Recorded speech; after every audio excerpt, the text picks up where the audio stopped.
না বসেন, ফ্যানের তলে বসেন। এখানে আসেন, এখানে আসেন। আমার বদলি করবে ফটো আমার 21 তারিখ থেকে আমার বোঝাও জান্নাত আমারে বোঝাও, আমি বুঝতে পারতেছি ঘটনা কিসে বলেন, ঘটনা বলেন। ওনাকে ধরে বলেন না, স্টাফ কোথায়?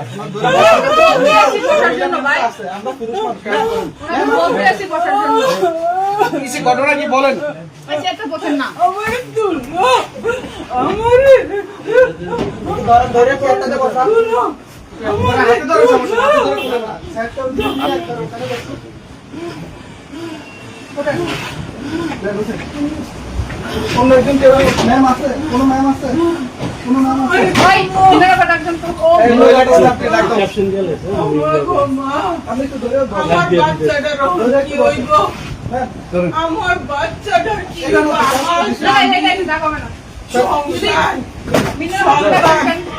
আমাকে যৌন নিপীড়ন করা হয়েছে, আমাকে যৌন হেনস্থা করা হয়েছে। অবৈধভাবে অফিসের উপরে থাকে, আপনারা ভিডিও করেন যায় এক্সিএন অফিসের উপরে থাকে, আরো কর্মচারীর উপরে থাকে।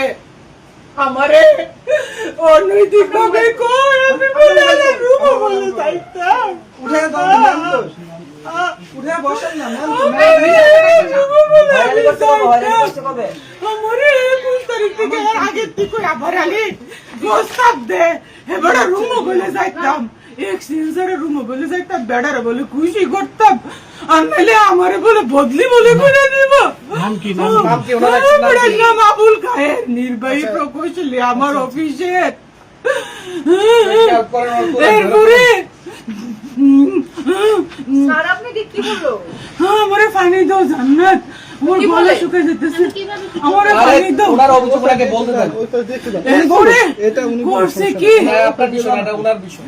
এরপরে আমি হেরা টেন্ডার করছে, সে টেন্ডার চোর, সে টেন্ডার করছে। আমি এস্টিমেটেড টিপু স্যারকে বললাম, স্যার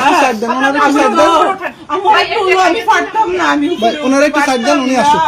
ওনার একটু সাইড দেন। আমার তুলো। আপনার নাম কি? আপনি কোন পোস্টে আছেন আর কি সমস্যা বলেন? আমার নাম মুসাম্মদ তাসমিন আক্তার। আচ্ছা, কি হয়েছে, ঘটনা কি হয়েছে? হ্যাঁ উঠান উঠান, হ্যাঁ দুজন দাঁড়ান। একটু ক্যামেরা ইয়ে করি না।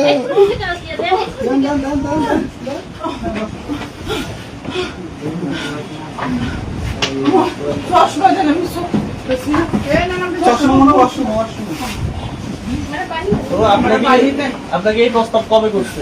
আমাকে উনি অফিসে আসার পর থেকেই করতেছে, কত মাস, কত দিন? এটা প্রায় 2-3 মাস ধরে উনি এটা করতেছে।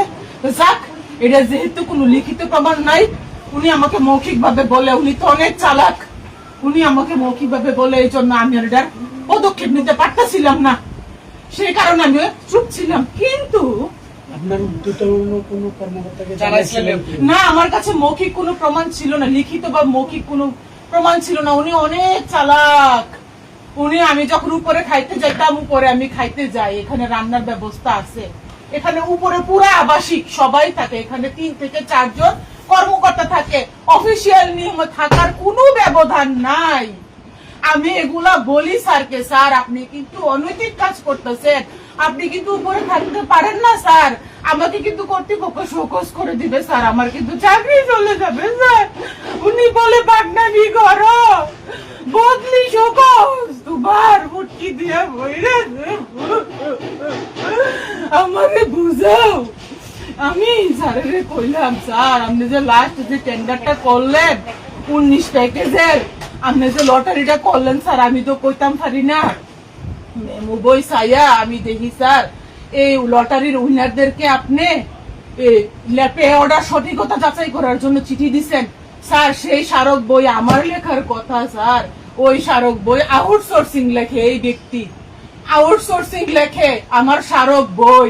আমার অফিসে কোনো মূল্য নাই আমার, আমি একজন প্রশাসনিক কর্মচারী। আপনারা এখানে এই খাতা লোকের আছে কথা 10-15টা বা 20টা, বন্ধ করেন। প্রত্যেকটা খাতা আমাদের এন্ট্রি আছে। আমরা এখানে আউটসোর্সিং হলো, আমরা এই অফিসে কাজ করি। এই লোকে আমি জানি না ক্যামেরা ধরছেন, প্রশাসনিক সেই সুবিধা কোনো- বলছি। প্রশাসনিক কোনো অর্ডার আছে কিনা, আমার এক্সিএন এর লিখিত কোনো অর্ডার আছে কিনা, ওরকম কোনো অর্ডার আমি শো করি নাই, আমি দেখি নাই।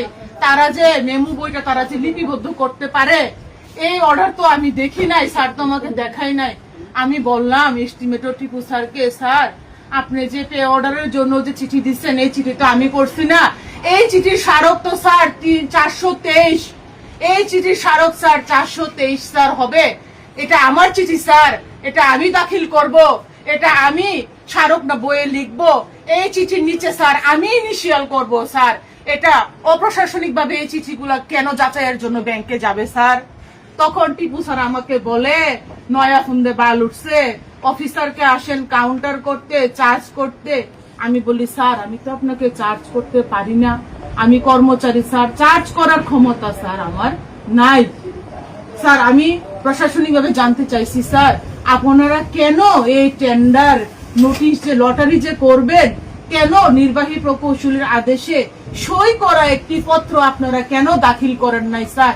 এই পত্র তো আমি দাখিল করার কথা। কোন সময় অফিসে অডিট হইলে এই প্রশ্ন তো আমি সম্মুখীন হব, আপনি কেন এই টেন্ডারের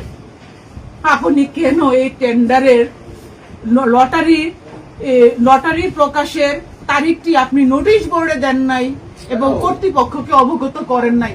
তখন কি আমার চাকরি থাকবে? আমি এখানে প্রশাসনিক দায়িত্বে আছি, আমার কি প্রশাসনিক বিষয় সম্পর্কে প্রশ্ন করার অধিকার নাই? আমি কি জানতে পারি না আমার স্যারের কাছে? পারি কি না?